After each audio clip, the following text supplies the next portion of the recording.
Hey everybody, I'd like to welcome you back to another episode of the William K. Wesley Show, starring your host, Chris McCall Sr. Now I'm going to start back off with the same verse that I ended the last one off with. That's Psalm 22, 1. Psalms chapter 22, verse 1. My God, why have you forsaken me? Why are you so far from saving me?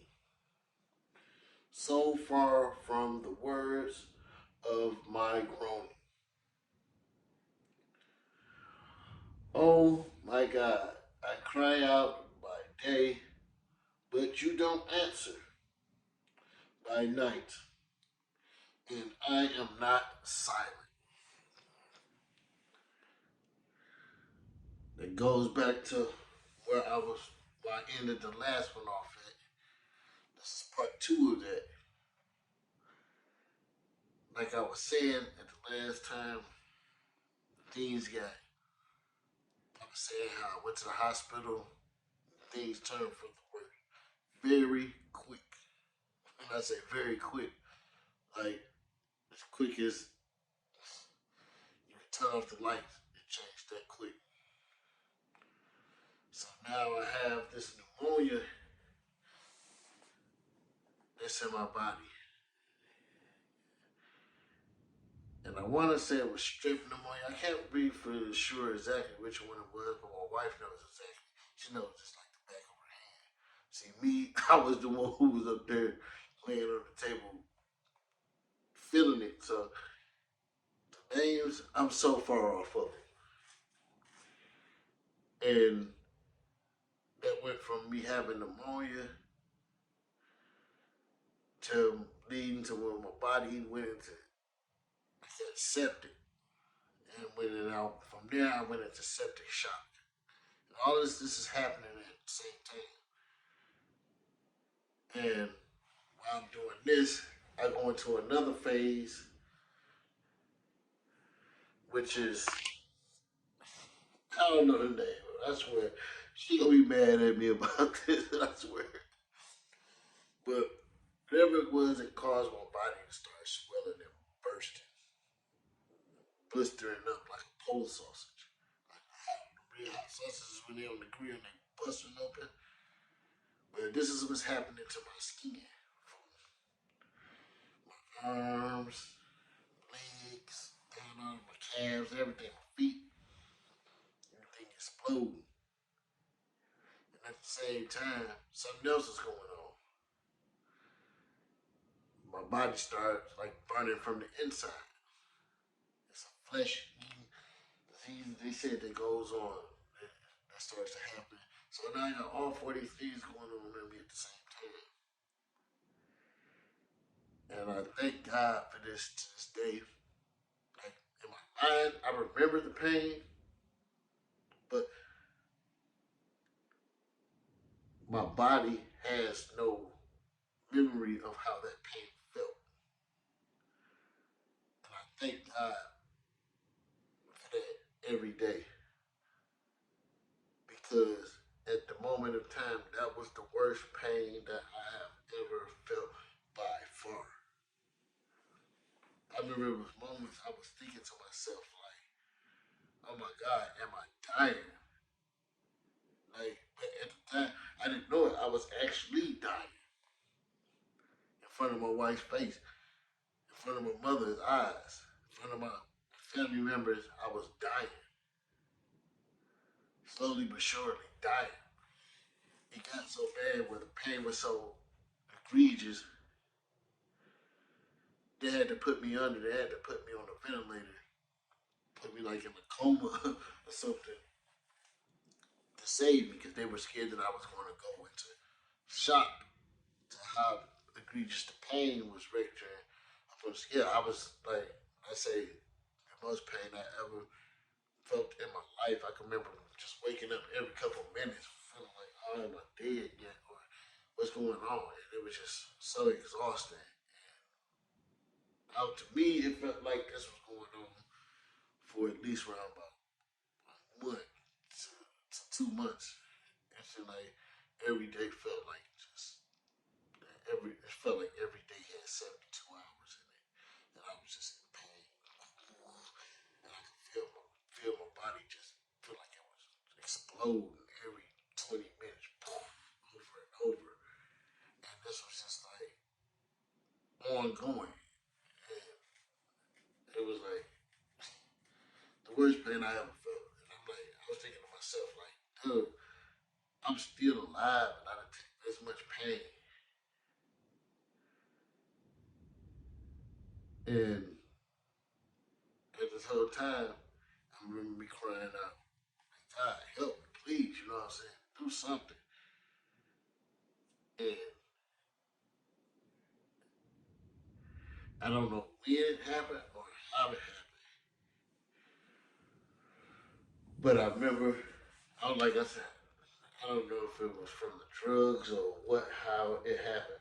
But I knew it couldn't have been from the drugs because it was too specific. I didn't know what was going on with my body, but what I was seeing was something extraordinary. Like, there's really no words to try to explain. I can try to explain it to the best of my ability, but really there's no words that I can try. It was like something that you would see in a sci-fi movie, but it was like on level 10 of it. I just remember being in like this like cosmic area. It was like galaxy area. Like it was like beyond, beyond Earth and all this, beyond whatever. It wasn't stars, but it was something else out there. And all I remember is I couldn't talk. I didn't have a mouth. It was just my eyes. My eyes and like I could hear. My eyes and I could hear things. And I seen this glowy, shadowy figure sitting up here on the plateau by itself. And I could hear it clear as day talking to me. But all while I'm looking around, I could see it's like shelves. It was like things of my family, my memories and stuff. It was like my kids, my wife, the rest of my family, friends, my church family, all that was like up here on this plateau, like shells. But they weren't actually shells. It was hard to explain. And they had other things up there too, like alcohol, cigarettes, weed, women, random women, things that like just random stuff. And then I could look down to like the right corner, and I see over in I see a body, legs, arms, torso, all burning on fire, flaming. It's just laying there, flaming, popping up and down, flaming, legs, arms, all this, just burning up. And then I heard a voice telling me like, "No, I can end this all for you. I can just make it end." And I'm like,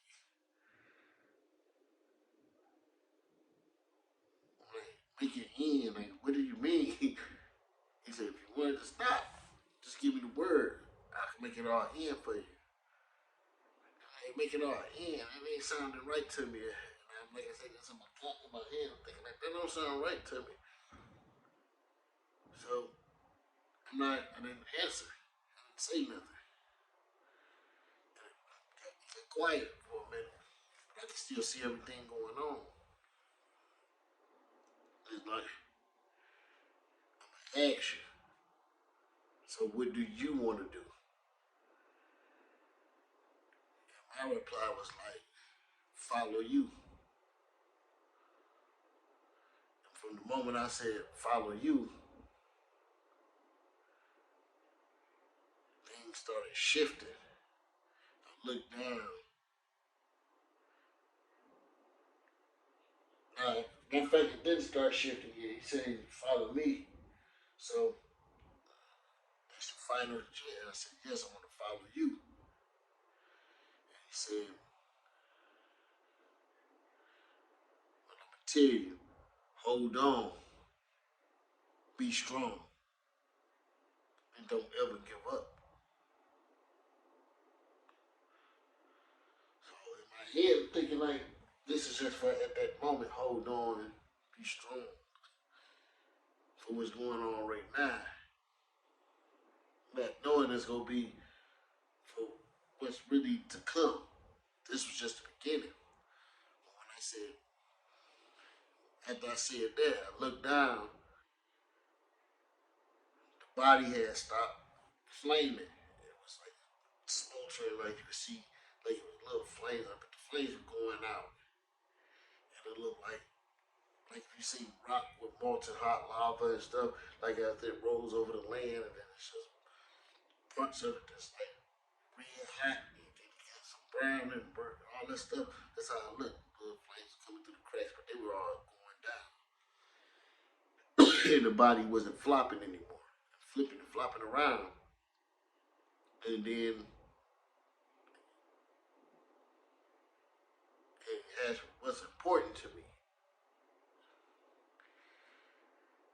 And like everything that was on this plateau, like I couldn't reach it with my hands. I didn't have any hands, but like mentally, I was able to move it out the way, and I moved the alcohol that fell off the shelf. I moved the cigarettes and the weed that fell off the shelf. And the women, it wasn't the fact that I wanted the women. It was the fact that I wanted the women to want me, if that makes sense. Which was weird because I didn't want any of the women. It's just the fact that most of the women showed some interest in me. I was good with it. The infatuation of other women wanting me was cool with me. So them knocked off the shelf and that women fell to the wayside. And then everything else that was meaningless fell to the wayside. And all I said was my family and my wife, and everything just rose to the top. And then the next thing I know, I was waking up and I was in Henry, not Henry Ford, but I woke up and I was in U of M. But before all that, it was crazy things that went on leading up to me getting there. Till I remember that I'm standing in circles of doctors and they're like, we'll find out what's going on. We've never seen nothing like that. I remember all the little conversations in and out, me talking crazy, saying borderline disrespectful and gosh, and the stuff I was saying. My wife was blaming it all on the medicine, but yeah, I was saying a lot of things that I probably shouldn't have been saying in my right mind. I probably wouldn't have said it all, but hey, it was being said. So I remember being in U of M hospital and I'm going through all this stuff, and I remember this is where it really started getting crazy. But I was thinking to myself the whole time I woke up, he never left me, and that was the whole thing. And then my whole attitude kind of shifted and changed like through this time frame. I didn't know it, but it did. I had no desire to drink, no desire to smoke, and cursing was not even part of my vernacular because I was before then I would curse. I wouldn't curse a lot, but I would curse. You know what I'm saying? Somebody pissed me off, I would curse. I would curse. I get into a cursing match with somebody real quick if it came to that. But you know what I'm saying? I'm trying to stay away from the cursing. The N word wouldn't come up my mouth Negro. You know, the N word, I used to use it all day, every day. I never used it around my kids. I never cursed around my kids. My kids never heard me talk like that. Anyway, so, but the fact is that this wasn't even on my tongue no more. I had a whole different aspect of life. everything I came out of it on the other end so refined and had a mind state that was so like I had been here before and I was just seeing things. And but this was the part that he was preparing me for when he said, "Hold on to be strong." So, like I said, he pulled me through one part of the fire, take me through another part, and I'm gonna bring that to you